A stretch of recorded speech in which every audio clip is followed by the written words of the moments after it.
My goodness, I've just had the nicest conversation with Antonia and Jonny. They're a husband and wife team and co-founders of the brilliant skincare brand Nursem. And it's a conversation that's going to stay with me for a long time, not just because they're just so nice, but actually how they spoke about what is a common thread of all entrepreneurs. It's that identifying a gap in the market based on your own experience, and all you want to do is find a solution, and then a company is born. And Antonia and Jonny have actually just gone one step further. Not only have they created a company, but they've also managed to do something quite beautiful, and they donate a month's worth of free hand cream to the NHS health professionals every time a product's sold.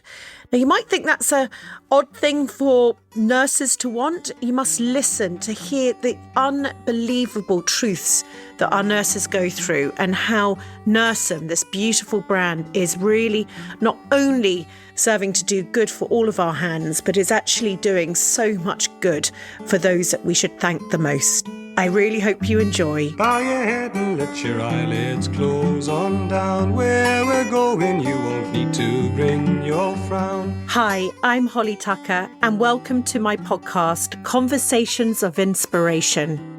I founded my first business, not on the high street, at 28, with a newborn strapped to my chest. Nearly 20 years on, he's all grown up, and I'm running my second business, Holly & Co.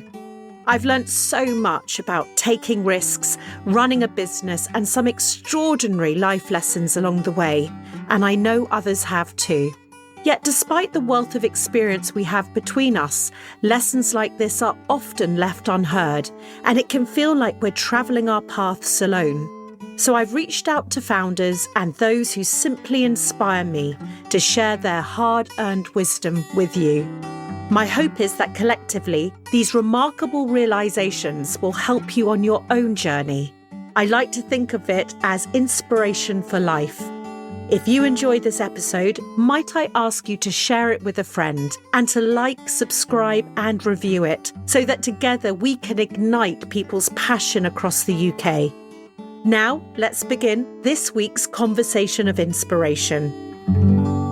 Hi, Antonia, and hello, Jonny. Such a pleasure to meet you both. You are the founders of Nursem, and we're going to hear all about your amazing story, but welcome to Conversations of Inspiration. Thank you. Thanks for having us. Thank you for having us, Holly. Oh, well, it's going to be such a lovely hour that we spend together because you're a husband and wife team. You founded Nursem, a skincare brand that gives back, supporting healthcare professionals working in the NHS. And it's one of those amazing stories of highs and lows. Probably the lows you can still feel in the pit of your stomach, but you've had Dragon's Den. You've been on such a journey. Tell me what this start of 2024 has been like for you. Has it got off to a good start this year?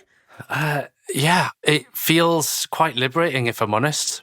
So much to look forward to, so much to do. Our to-do list always gets bigger, but amazing.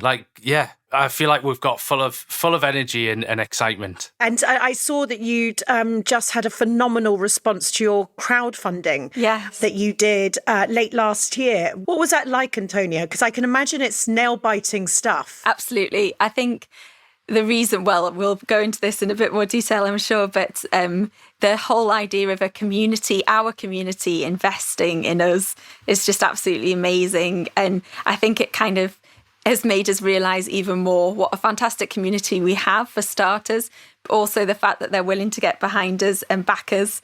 And that is just such a great feeling. You know, there's not many businesses out there like yours, businesses that are exciting, but also doing good. And then actually now the community, as you said, customers, and in fact, can get behind these sorts of things.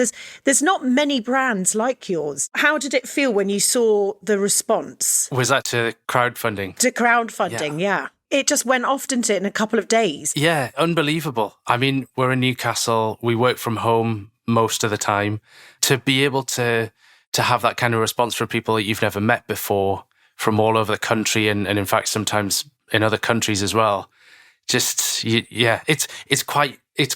makes you feel like actually what you're doing is really valued.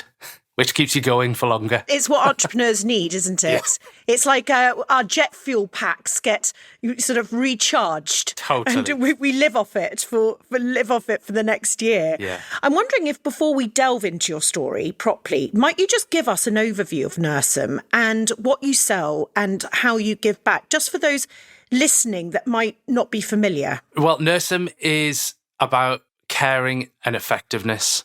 Those values are really come from where the brand was founded, from the nursing community. And our main focus is to be the go-to solution for looking after your hands. We pride ourselves on making sure that our products do exactly what they say they're going to do. And we aim for them to be super effective and to not just look after you and your own skin, but to go that next step and give back and help someone else. I find companies with just a very clear single mission, it's really empowering because, who would have thought when you both, am I right in saying you both met at school? Is that right? Yes, Yes. we did. Yeah. You're parents to 3 young children now. Were you boyfriend and girlfriend at school? Was this Yeah. a romance that started there?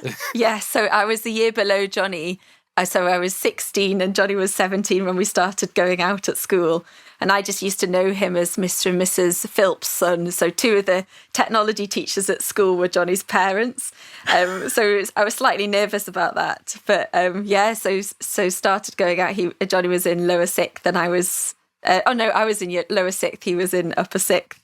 And that was where it started. It's a while ago that now. Yeah, I think 23 years. 24 years this year. How amazing. Which is crazy that we've been together. And and the fact that you're now co-founders with this single sort of mission and that you're going to sort of potentially change skincare in the UK is quite incredible when you think back. What would Jonny, your parents, what were they teachers of? They were both technology teachers, so design, technology. Yeah, it's kind of in my blood, I think, making stuff. Making things happen. Yeah. After school, you both moved to Manchester to study, and Antonia, you got your degree in nursing. Yeah.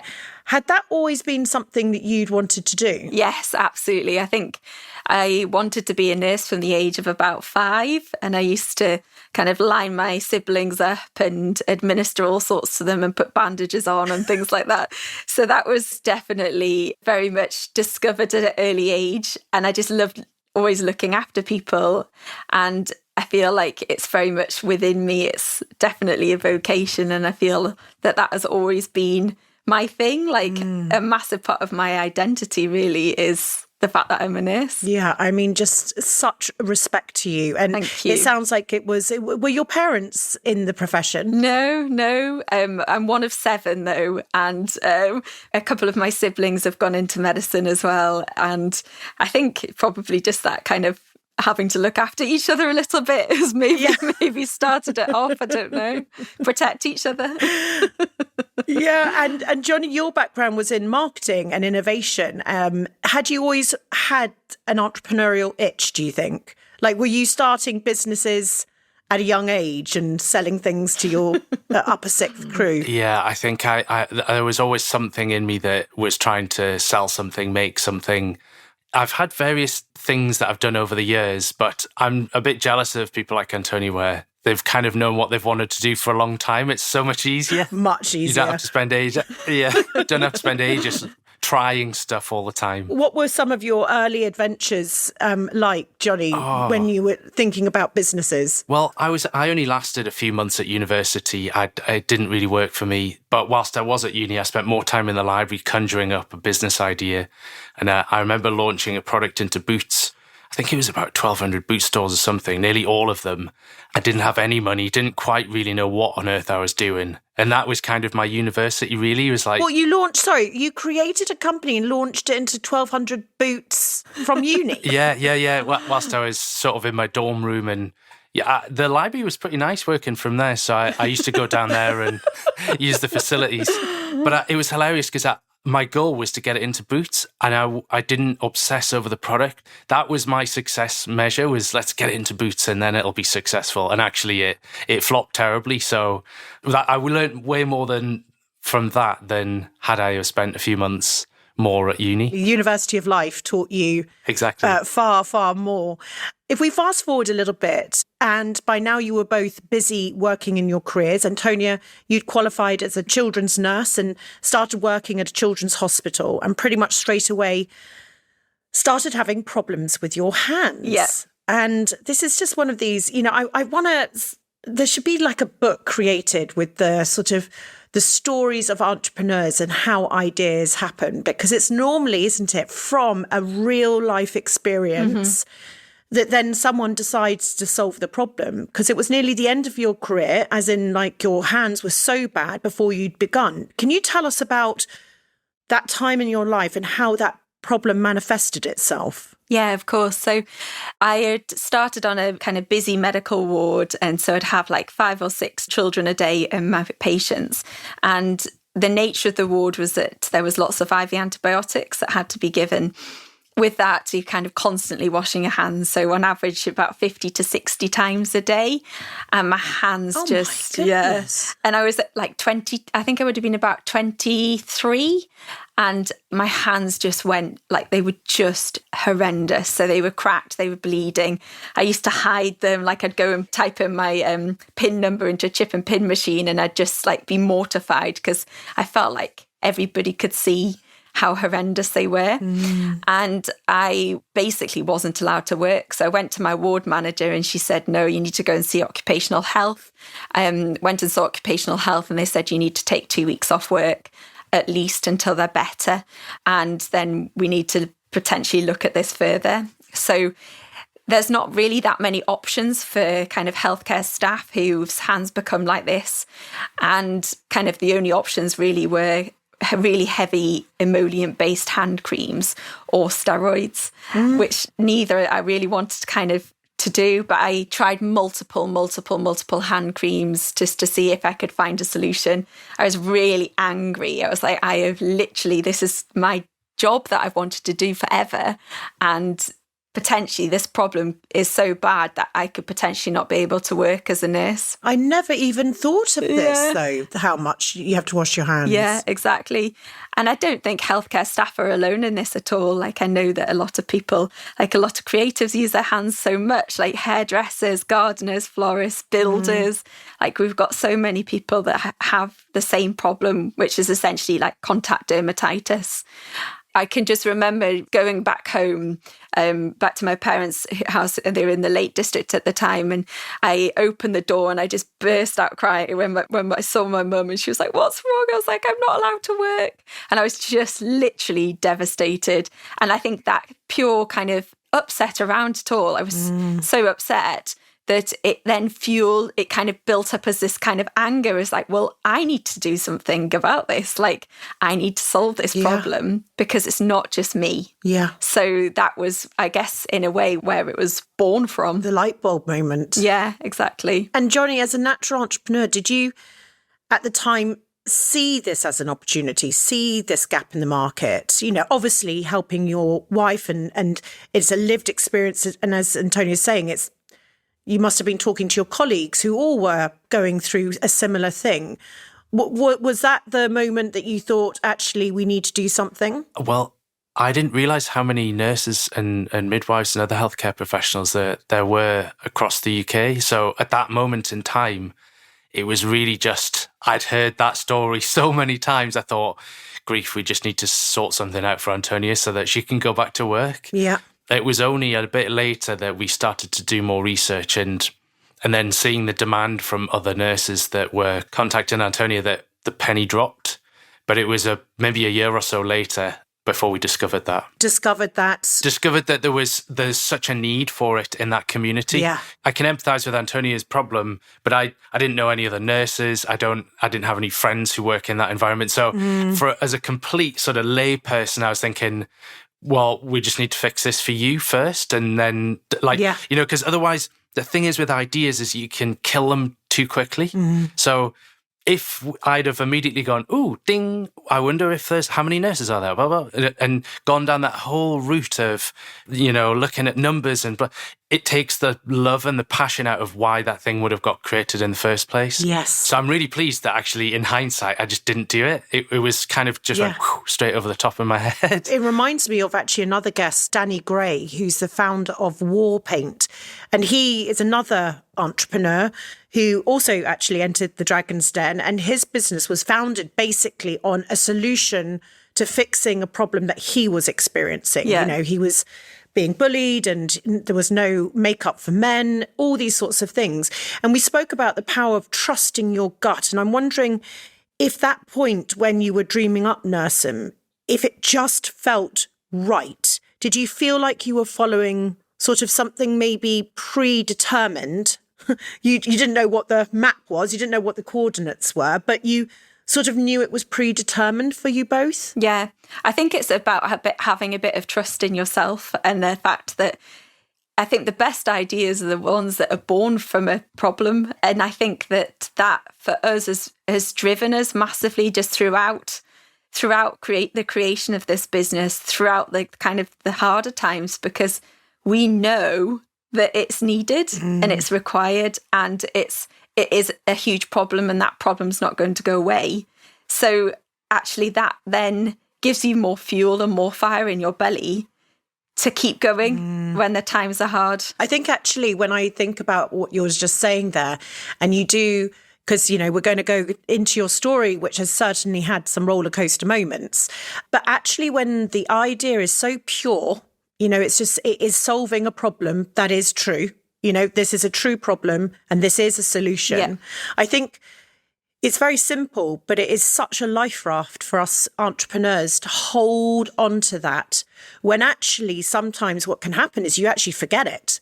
The business becomes so noisy and you're in the detail and you've got this fire over here and another fire over there. Mm-hmm. And you sort of sometimes forget the life raft, which is there was a problem and this does solve the problem. Yeah. So we're going to be okay somehow, yes, because it actually is a true equation there. Whereas actually sometimes people can, I don't know, you know, the USP isn't really there, or the problem solving isn't. It's maybe marketing, it's, you know, a copycat or of something else.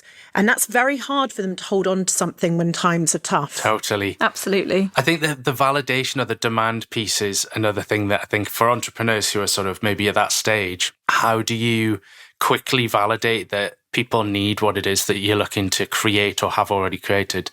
There's times when you just want to give up, and they're very often. But if you have people who are like, you know, customers or who say, like, this stuff has changed my life. I'm so grateful. That's all you need, and it keeps you going. Yeah. Goes back into that jetpack we were talking about, isn't it? That's another little lead that's going in there. Yeah, exactly. Well, a funny thing, before we get into your story, and whether you're willing to be this vulnerable or not, it makes me laugh when you say when you want to give up, which is often. I think that's something that not many people think about and talk about here. How many times would you say, is it a weekly occurrence? I mean, it's a weekly occurrence for me. Yeah. Yeah. Yeah. It's like, and sometimes it can be like daily. Mm-hmm. It can be a daily. Why am I doing, like, literally, why am I doing this? Yeah. This is so hard. And it's not enjoyable. And I'm meant to be living, you know, I've written a book, do what you love what you do. Yeah. You know what I mean? Like, and I'm like going, what is going on here? Now, on the flip side, would you ever change it for the world? No. That's the weird thing about it, though. Yeah. I think, isn't it? Yeah. I mean, this is why we spent hours talking about this. And you think, why don't we just do some normal stuff and, you know, go and have a holiday for a change? And, you know. You know, you've only got 3 children and a business and a job. Do you know what I mean? Like, my goodness, your household must be so busy. But we want to give up daily, and yet we wouldn't change it for the world. That's a sick, isn't it? It's really a nasty place to be in your head, isn't it? Yeah. And I think for Jonny, because I'm still nursing as well, so in a way he's with it, he's in the business every single day. So I think that a lot of the time, I can come home sometimes from work and I'll be like, are you okay? Like, what's gone on today? And he's just like, oh, just don't even ask. And I'm just like, oh, grief. Like, and then we'll sit, like, once the boys are in bed, I'll sit like for a good hour just talking over like what's happened and what we can change. And it is that kind of like you feel like the path of the business is directly related to the path of your emotions. And I think that that's really hard. And it is that we are so invested in this company and we are so passionate about what we're doing. The idea of not having it makes you feel like it's a bereavement. Yeah. Like the thought of not having Nursem in our lives would feel like we had lost like a member of our family, which is just, again, sounds absolutely ridiculous. But it's so true. Yeah. It's And when like you've the invested truest so thing much. you could say. Yeah. Because it's when you have a business that is you, your identity is basically mixed into the DNA. Yeah. So how do you separate it out? Yeah. You know, Yeah. we can't shut the door and say, well, that was a tough day at the office, but, you know, I'll pick it up in the morning. Yeah. It is something that's just forever open tabs, you know, never shutting down at all, never going on holiday. Right, let's get back to your story, because what we were just talking about is, I'm right in thinking that was 2011, roughly, when the light bulb moments were going off. So it was a steep hill to climb, because even though, Jonny, you'd already got product into Boots, you know, at uni, I'm assuming you hadn't actually built a company. This product had to be formulated. It had to stand out. It had to make a true difference. So this wasn't just nice, smelly hand cream, was it? This was actually, it had a job to do. It needs to be safe enough to go into hospitals, functional enough. I know, Antonia, it was very, very important to go into the nurses' pockets as well. Yeah. How did you begin to tackle something like that? Do you know that the thing that is slightly weird is that we didn't land on hand cream to start with. Right. So we focused on the problem. What is the problem and why does it happen? Let's go deep on that first. And then once you know what's actually causing the issue and how people behave and the environment that it happens in, then you can start to like engineer a solution around it. So the most simplest, elegant solution would be, oh, well, maybe you can change the way that people wash their hands, or like come up with a technology that allows them to not have to wash their hands, or you know, some sort of really, really high-tech solution. But then that would cost a fortune. You'd have to have a wholesale change in the NHS organisation and so on. So that's never going to happen. And so the reason that we sort of reversed into hand cream is people know it, they understand it, you don't need to educate them. And it then gave us absolute focus on, okay, so what goes in the tube is the thing that really does matter. And because we'd spent months, if not probably a year or longer at that point, reading white papers on contact dermatitis, that's some good bedtime reading for you. Another perk of the job, huh? Yeah, exactly. But if you're trying to create a solution that's superior and that really does the job, you have to know this stuff inside out. And that was our sort of the bit that we spent the most amount of time understanding, because then once you've figured out, okay, well, here's a potential solution, it means that you can get to that solution and the answer way faster. And that was part of my learning from, you know, just launching anything into Boots and it doesn't work. And didn't you get you secured an incubator slot, is that right, at Newcastle Science City? That's right. Well, that must have helped you enormously. Yeah. Nursem wouldn't be here now if we didn't have that. So what is that? It was like an organisation that, I think there was a couple of them across the UK. It was basically supporting anything with a scientific background, and because it was formulation and skincare and something that was really about effectiveness, we managed to secure a slot. I later found out that I was the wild card, recruit. Were you? Yeah, they hired three people with three ideas. There was someone from the world of banking. There's another guy who would run a record label or something. And then there was me. I didn't have my degree. And I think I had like a waiting list of 10,000 people, and that was my credentials. So back to the demand point, if you can prove that, it opens doors. And really that was 12 months of, you know, from the start to the finish, you have to prove that this can make its way. They provided some funding and helped us to do the testing to prove that it could be used on a hospital ward, which was an absolute non-negotiable. You know, if we're going to provide this to nurses and healthcare professionals, then it has to be able to not just look after them, but be safe around patients too, which is very unique because most retail products probably never even have to think about that stuff. No. And it costs a lot of money, so it's a big barrier to entry for, little old us when we didn't have a penny to throw together. So that was an immense help, and without it, Nursem just wouldn't be here today.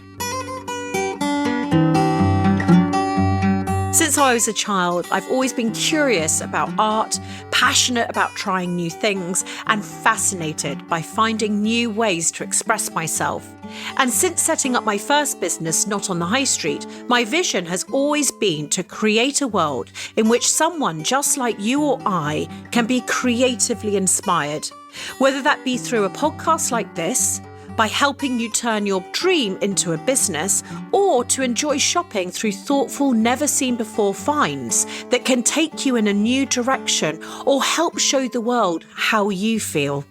When I discovered the small business community, it felt like I'd come home. There are people who can translate emotions into objects, people who conceive of things we never could have, and talent beyond our wildest imaginations. That's why I set up Holly & Co, to bring them all together, to support each another, and to help you become the person you always wanted to be. I've handpicked them all, so we have skills in all areas, from embroiderers to bakers to glass etchers to paperbird makers, and so that you can learn the rich stories behind everyone and shop from them too. For me, it's a dream come true, and I hope it inspires you too. Visit holly.co to find out more.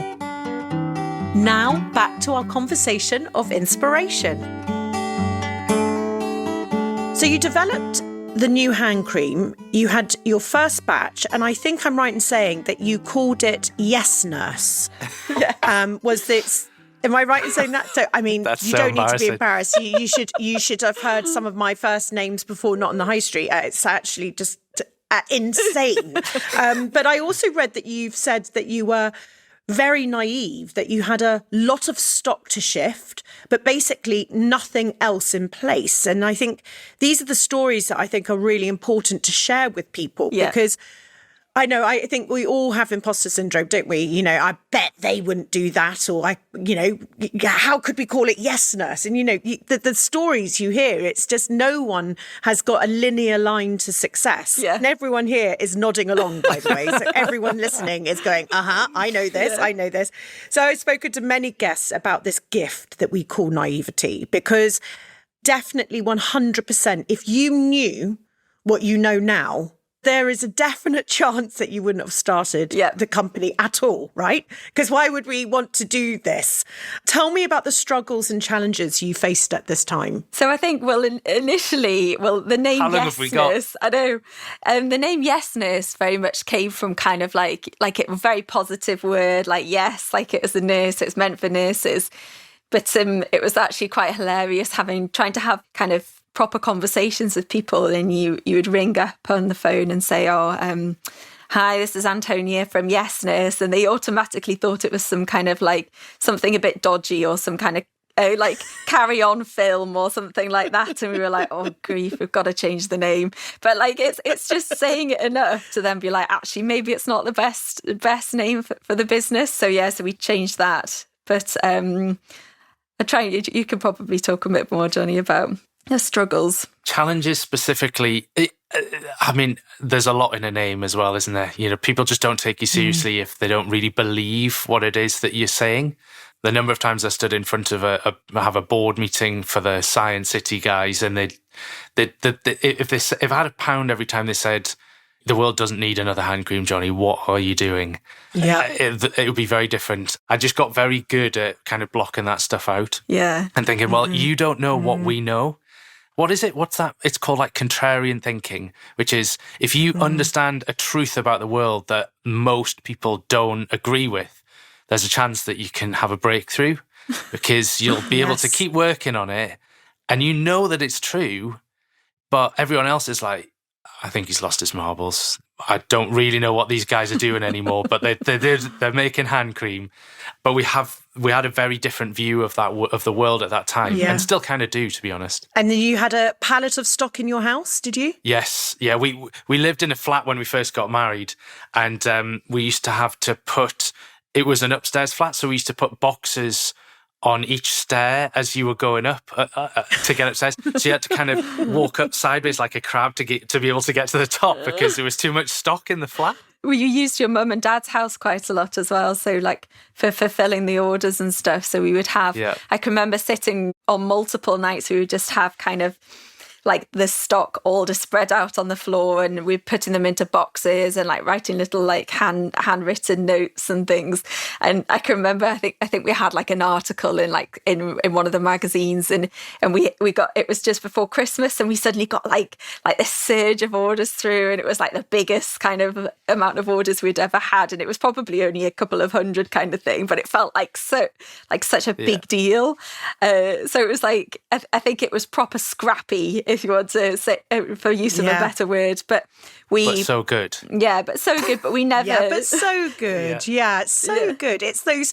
I feel like they're the wartime stories, you know, that you can pass on to your children, to saying how it began. You know, I remember Jo Malone talking about making the fragrance in her bath, right? And selling them, right? That was in her bath. And then it got so busy. She was like, no one needs to know that it was from the bath that it started. You know, these are the scrappy, real stories, aren't they? So that was, 2012 to 2017, I think you were living just on Antonia's salary. You must have had dark days at this point in time. That this giving up might have been sort of like hourly rather than daily. Yeah. There was definitely a lot of convincing you that this was going to be a good idea. Yeah. I just remember that vividly, having every week. I was like, I'll prove you wrong eventually, I promise. Just please don't make us give up quite so soon. I think, to be honest, I think we were able to live, because we've always been quite kind of frugal people, and like we're not overly excessive, and we're quite happy just as long as we can plod on by. But I think a big thing that changed was, we got married in 2015. And not long after that, in 2017, our first child came along. And it was kind of, suddenly it was like, well, actually, we really need to earn some money from this. Like this can't just be just a little project anymore. It has to bring us in money, or we just can't continue with this. So that was a big thing to change things up a little bit, wasn't it? Nursery fees aren't cheap. I think anyone will know. No. So that's definitely something you have to kind of factor in. I'm quite proud of those days, to be honest, because there was times when we would have to go and queue up to go and get universal credit, for example, and at the time you think, what are we doing here? This is not what we had in the plan, but you think, well, no, we're doing this because we need to be able to make sure we can cover our nursery fees. So that I could still work as well as a nurse. And I think I went from being full-time to dropping my hours a bit, because the cost of childcare is so high that it was just like, well, it's pointless in me even working. So it was such a juggle. And it's such a ridiculous situation that someone like yourself would need to do that. When you had these difficult times, I mean, they were dark, but you carried on. But I know, Jonny, in 2015, you faced an even bigger challenge when you were diagnosed with a brain tumour. And thankfully, you were able to have an operation and it was removed. And I'm so sorry that you went through that, because I can imagine it was an utterly terrifying situation. But I'm wondering if going through something like that, coupled with the last 6 years of trying to get your brand off the ground, brought you, I don't know, closer to wanting to solve it or further away from breaking point? What kept you going? So when I found out about it, obviously it was a shock. You think you're kind of invincible, and then you're not. So I think that's kind of like, oh, wow, okay, so I'm just going to have to deal with this. And thankfully it was when I was speaking to the neurosurgeon, he was like, look, if you're going to have a brain tumour, this is the one that I would want. It's slow growing, it's benign, we'll watch it and wait, and we'll just keep giving you an MRI every 12 months. But for me, it was like having a little sort of ticking clock in my head, where I thought, all right, I've got 12 months. let's see what I can do in 12 months and then have to go back. And maybe this time he's going to tell me it has to come out or something's got worse or whatever. So that's a very weird feeling where Christmas time would come, I'd go and see him and he'd say, yep, you're okay this year. And that sense of relief just before Christmas was amazing. But it also made me think, I'd lie in the MRI scanner and it's going, you know, and you're in there for half an hour and you think, what have I actually done this year? Like, what can I hand on heart say that I'm really pleased I did? And as the years sort of went past, it was almost, I can see it now, you know, I'm in the machine and I'm just thinking, you need to just do more, like push harder, stop what's holding you back. And that's when, you know, things like Dragon's Den, I would never, ever have considered putting our names down for that had I have maybe not had the brain tumour, because I would have probably thought, oh, well, you know, there isn't something behind me pushing me to do it. So it's a blessing in disguise, I suppose, if you want to look at it like that. And then when I did have to go into hospital, which was September 2022, to have it taken out, in a way, because I'm not from that environment and Antonia is, it gave me like the ultimate kind of empathy or understanding for just like, what do these guys do every single day? And I can still see the people who used to come in and look after me when I was in there, and how happy they made me and how well they looked after me. I'm still trying to come up with ways to be able to like thank them. There's only so much hand cream and Nursem stuff you can deliver to one ward. But it's just given us like this insane amount of fuel and energy to go, how do we help these people as much as humanly possible? Because if you think about it, no one's looking after them, but they're looking after countless number of people every single day. Yeah, so absolutely, maybe that's our little mission, is like, if Nursem can be that brand that just looks after people. And that's what I think, because something happened and everything started to sort of change, it feels like, when I was researching. You know, you entered into this sort of new partnership, you relaunched the brand as Nursem, and you adopted the Nursem promise. And I'd love to hear what that is, because I think you both really represent a business with true mission and guts and vision, but also true heart, you know, and that's what potentially is the opportunity for your brand, is to have the nurses back. Would you tell me about what this promise is and where it came from? So with the Nursem promise, for every product that we sell, so any of our range of products, we give a month's worth of free hand care to a nurse, midwife or other healthcare professional. And to date, we've delivered 6. So each month is classed as what we call a promise. So to date, we've delivered over 630,000 promises to the NHS. Amazing. It's really amazing in the sense of we've benefited so much from the NHS, not only through Jonny, but also through our 3 boys. And we feel like we will always want to pay them back and say thank you, really. So this is, I guess, our way of doing it. And we want to be able to continue doing this. And this is like our business's mission and always will be. That must be, I mean, the response must be, well, tell me about that response, because that is just incredible. Yeah. We were mentioning a moment ago about the highs and the lows. Yeah. You know, when you get messages from some of the nurses or other staff who say, yeah, I've been a nurse for 30 years. It's the first time that I can go into work and I don't have to just put up with the fact that my hands are painful or sore. This has like transformed my life. And I know that sounds incredibly almost too good to be true. The number of reviews and things that we have like that is just amazing, and that's kind of the reason that we've carried on. It just gives you this incredible amount of energy that you think, well there you go, that's exactly why we're doing what we're doing, so let's just keep doing it. You know, you've got the sort of like the consumer benefit, which is it's obviously incredible hand cream and actually looking after the nation's hands, but you're also now delivering on that sort of the balcony approach to a business where it's outside of what you actually do. You're helping people, truly helping people. Those stories that are coming back, they are too good to be true, because actually what you're doing is a little bit too good to be true. It is a beautiful thing of modern business, which obviously you are, that we're understanding what's outside of our day to day and that we're here to make a difference. tell me about, because just a couple of years later, COVID happened, and tell me about the impact of Nursem, because obviously that whole period of time, I mean, actually, sometimes I can't believe we actually went through it. And I know many businesses, we're still coming out of the effects of it. But suddenly, for a brand like yourself, that was pretty when everyone wanted to wash their hands quite a lot. I mean, you couldn't have made it up. How did you cope with what I'm going to assume was ridiculous demand? It was utterly bananas. I mean, there's no better way to phrase it, if I'm honest. I'm just glad that we managed to do what we managed to do, which was, I think we went out of stock maybe once across that whole time. Wow. And that was only because it got to the stage we'd obviously launched into Boots by then.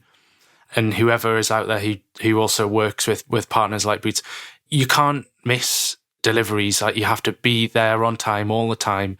And there was a point where I think we maybe had a couple of pallets left in our warehouse, and we said that the guys at Boots, look, hospitals need this. Like, the promise comes first. Please, please, please, will you allow us to give this back to nurses? And it means that we're going to lose sales, and unfortunately we're going to go out of stock. And thank goodness Boots sort of recognised that, and they were really good at supporting us. And that was a really good test, actually, because you say you have these values and you say you have this mission, but in the heat of the moment, you think, oh, grief, that's like a month of not selling our hero product. What are we doing? Yes. But then we all sat around as a team and we were like, this is exactly why we have our promise. So if we miss this, we'll never be able to look at ourselves in the mirror again. So and we gave it all away. It was amazing. Wow. Yeah. Wow. What was it like for both of you running the business during that time?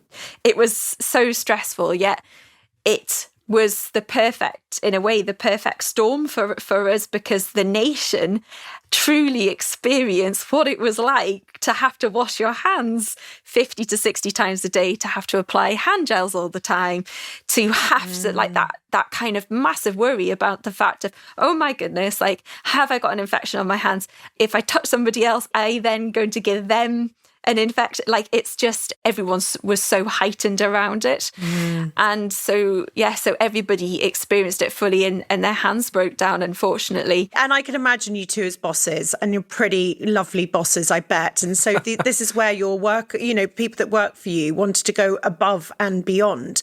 But I mean, how did you then cope with, because is it 2020 that you then featured on Dragon's Den 2, which I watched, and I mean, of course, you just nailed it. Absolutely. What was that experience like? I mean, was the timing a bit odd as well for you? It was really odd, because we'd all been in lockdown and you weren't allowed to travel until, unless it was business related or something fundamental. Yeah. So it was actually, for us at least at the time, we were thinking, oh, well, great. Even if we fudge this up, at least we've got to escape the house for a little bit.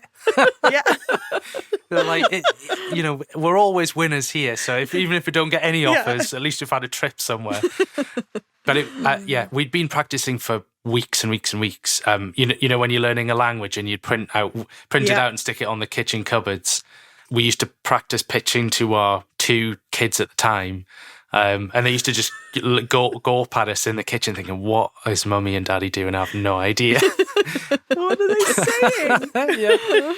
It was great fun, but it was super nerve-wracking. I think you'll probably agree, Antonia. Yeah, I think it was one of those kind of weird pinch me moments where when you see someone who's famous on the street or something, and you're like, oh, I know them, they're like one of my friends. Oh no, I don't actually know them, they're just somebody who's famous.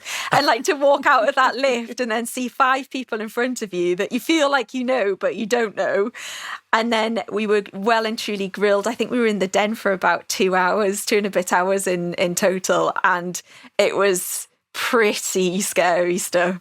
But yeah, it was a great experience. My goodness. So they take 2.5 hours and then they just edit it down to the 5 minutes or whatever we see as the audience. Yes. Exactly. Yeah. Exactly. How amazing. And so you were successful with Dragon's Den as well. You've went through COVID. You'd had all this surge of awareness for literally, I mean, in a way, you couldn't have got a better advert. You know, the whole nation had to experience the problem that you have been for 7 years saying, this is what I'm talking about. And now suddenly you're all doing it. Yeah. You've got to this point now, and very happily you've experienced this huge growth in your brand, and your Caring Hand Cream has now become your bestseller and is fast becoming the nation's favourite hand cream. Your Stockton Boots, Space NK, Harrods, just to name a few places. You both work tirelessly, and I know that from everything I've read, how hard you work.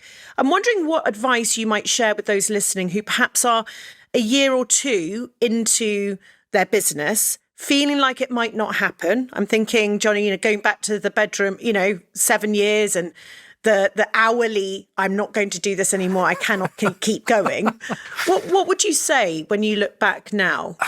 Two things. I think if I could just try and shortcut to them, hang out with more founders, because no one ever really truly understands you and the stuff you're dealing with unless you just hang out with other people who are also doing it. Mm-hmm. Especially those who've kind of been through it, because they can, it's true empathy. Yeah. And also you can make, some of my closest friends they run their own businesses and stuff. It's, you can finish each other's sentences on some days.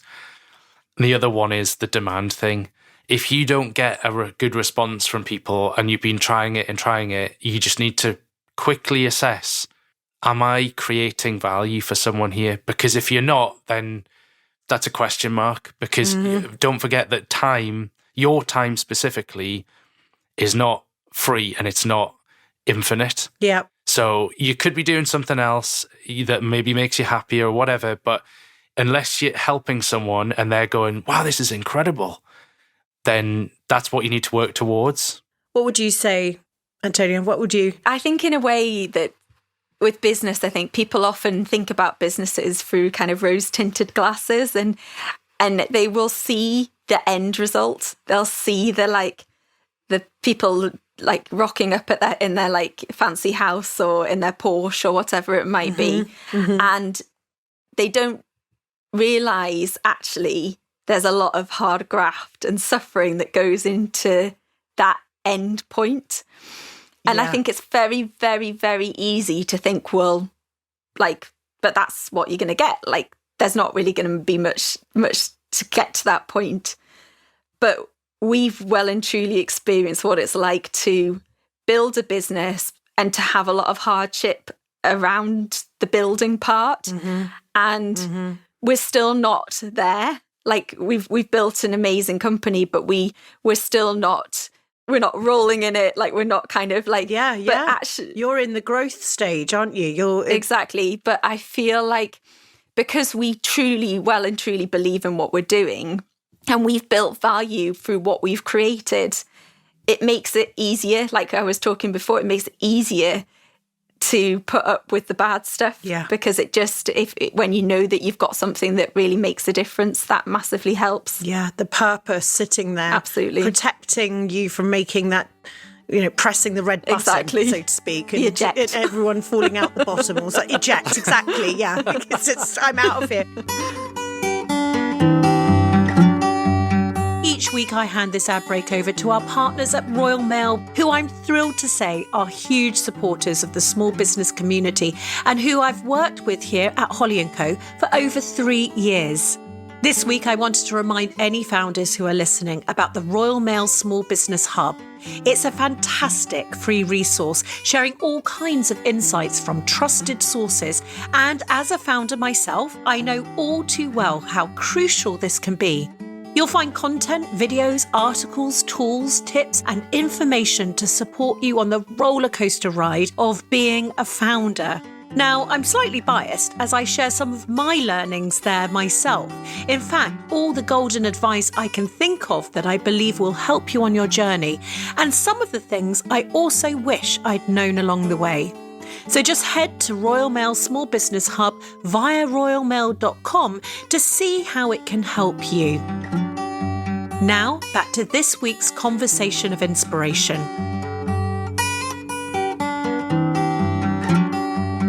With you've got lovely Harry, Oscar and Archie. What would you say it has been like building a business, trying to entwine the family? Because it is, again, it's something that's not really spoken about. But, you know, as parents, mothers, fathers, family life, normal life is noisy enough, let alone have a business as well. How have you managed to... and I know, Antonia, you are working as a paediatric transplant specialist nurse as well. So how does this all work together? So I think the boys really massively have driven us even more than we were driven before they came along. I think they make it worthwhile. Like it sounds probably a little bit like silly or cliche or whatever you want to call it, but they make those tough days easier because they don't care. Like they don't care what you're driving around in or if you've got infinite amounts of money or if you've been on holiday or not. Like it doesn't matter to them. They just happy to see you. And I think that they ground us so much and they make us realise actually what's the most important thing is us as a family. But I feel like we always talk about this is a journey. Building a business is a journey and they are lucky and we are lucky that they get to be on that journey with us. Yeah. And they get to see what it's like to see their mummy and daddy on Dragon's Den, but then the following day see their mummy and daddy a little bit sad because we've just like lost a distributor or something, like just something like that. And also like one of both of our proudest moments was when Oscar, our eldest, graduated from nursery, and all of the kids had kind of written down, or got one of the teachers to write down what they wanted to be when they were older. And Oscar wrote, "When I'm older, I want to make Nursem." Oh my And that goodness. was like, so he was like, I know. So he was like just turned 4. Yes. And he knew Yes. like this was already instilled in him at such an early age. And I think that is just such a great gift to give the kids. Like life's not going to be easy, but come on, let's just try and enjoy this adventure and enjoy this journey together. I couldn't agree with you more. I remember Harry, he must have been maybe the same age, actually. He said he was speaking to my mum and he was saying that, you know, he'd like to build a business when he was older. And but he's not allowed to. And mum said, "But why not?" "But I'm not a girl. I'm not a girl." All right. And mum was like, coming from the 60s, she's like, right, gosh, things have changed, you know. But like you've got these little souls going along the journey, picking up all these bits that you don't realise. He's now 19. Yeah. And so actually he's so interested in business. He's so empathetic to my ups and downs. You know, he's the one that gives me the best hug because he truly knows what those are. And that's what you've got. You're going to have that, you know, and they learn so much more than they would at school, you know, around business and the true highs and lows. Mm-hmm. It's I do believe it's a gift to the next generation. Absolutely. If you can bring them in into your world. We were just talking about the highs and lows. And, you know, at the end of this podcast, I do actually ask founders to say, if this had been a roller coaster, which you're still very much strapped into, what would you say has been your biggest low so far? I think it probably has to be me, is it? Would you say, Antonia? Like, and the ripple effect that having me out of the game for a few months, probably, and the stresses that came with it, and you were pretty much dealing with the boys all on your own. When you had to have your brain tumour removed at the end of 2022, I think that was huge, and I feel like we'd built up to it very much so there was always that anxiety. There was the year on year of like so essentially we got married in 2015, and at the end of 2015 he found out about this brain tumour, so it was kind of like we knew it was always there, and in a way like that talking about that clock, it kind of makes everything feel a bit more like grief. We need to get a move on. And what would you say conversely is your greatest high? What would you say has been a moment that you're like, are you joking that we get to live this life? I mean, we'll have to say... Or is it still yet to come, Jonny? No, well... That's the thing that keeps me not from quitting. No, do you know what? I think I'd probably say for both of us, it was going on Dragon's Den, maybe. Yeah. Because there's so many times you watch that program, for example, at home in your PJs on the sofa thinking, oh, I could do that. And then you think, it's like when you're watching like SAS programs and you think, could I do that? Probably not. And then you see Dragon's Den and you think, I could probably do that. And then to think that we actually did it and did it pretty well, that was, I think at the time was like, wow, okay. Well, I'm so pleased that we've done a good job. Yeah. Well, for anyone who hasn't seen it, by the way, do go and have a look at it. It's really, really good. You are so good. Thank you, Holly. Oh my goodness, this has just been such a lovely time to just understand your brand more and get to know both of you. Were such kind-hearted people building a brand that I really think is just really at the beginning of its opportunity, potentially, for caring for our nurses, caring for the nation's hands. What else are you going to care for? It's just going to be so interesting to watch. But it is that time of the podcast now where I hand over to you, where I think you prepared a letter to your younger selves. Yes. Now, have you told each other it? No. No. Oh, I love it when this this is going to happens. be very I'm scary. slightly scared. I am as well. Who's going to go first then? Ladies first. Are you sure? Yeah. Okay. Right.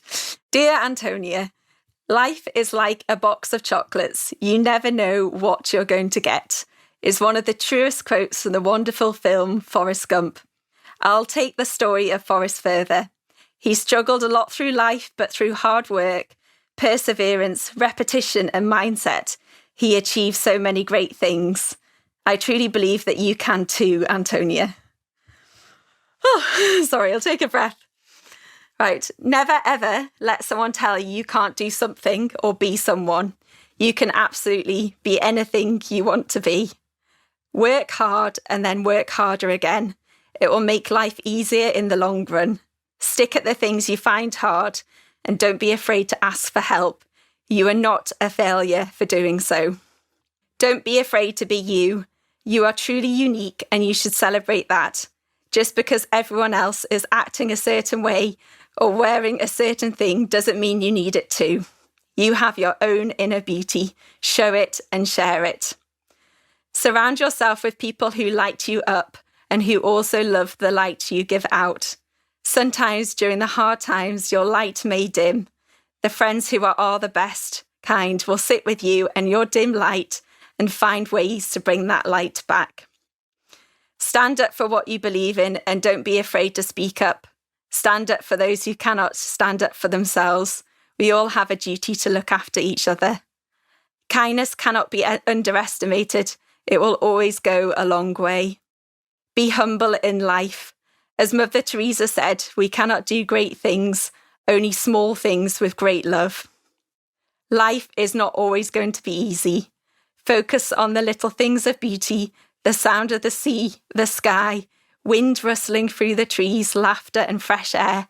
Those things will always ground you. As a final note, as Dr. Seuss says in The Places You Go, kid, you'll move mountains. Today is your day. Your mountain is waiting, so get on your way. With love from Big Antonia. God. That's just really beautiful. Thank you. That's just really beautiful. My goodness. And I've got to follow that. That's not good. Go on. Go on. Oh dear, I wish you'd told me that, Antonia. I wouldn't have. I've kept mine very functional. Mine is very functional, very blokey. Oh dear. Dear Johnny, firstly, put down that chocolate bar and pay attention. Today is the 12th of February 2024, and believe it or not, you just turned 40 on Friday. How on earth did you make it that far? Just so you know, you're married to the person you met in high school, so excellent decision. You've got 3 lush kids who are also your best friends and a great business you should be proud of. However, I know you and you're the world's greatest procrastinator. So here are 4 things I think you might find useful. 1, prioritize your health. You only have one of you, so look after yourself, please. And no, the diet doesn't start on Monday. Stop dithering and get married. So much good will follow. if you can laugh until you cry every single day, nothing else will matter. So spending time with your friends and family are the key, by the way, and don't take yourself or things too seriously. 4, read Let My People Go Surfing by Yvonne Chouinard as soon as possible. It'll change you forever. In fact, just read more. Oh, and a bonus tip, spend as much time as you can with your nana, please. She'll not be there forever, and she was your biggest fan. Have as much fun as you can and be kind. Love you. There we go. You two make me just... You've made my heart so warm. Thank you. You are beautiful together. Thank you. Honestly, I think that you obviously have a beautiful marriage, but as co-founders as well, you've got something really, really special. And I want you to just know that and know that what you're doing, we can all feel it. Everyone listening to this podcast can feel you. Thanks, Holly. And you know what? People want to back good people. So you're going to have a huge amount of people backing you from this podcast, but also just generally if people meet you. And never underestimate that power, by the way, because as your company, and by the way, it will become more and more successful, just keep holding on to, that true value and those true hearts that you have. And thank you so much for joining me on this podcast today. Oh, thank you so much, for having us, Holly. It's been a pleasure. It's been amazing. Thank you for joining me today. If you've enjoyed this episode, can I ask that you share it with a friend and like, subscribe and review it too, so that together we can inspire even more people to follow their dreams, to build a life they love.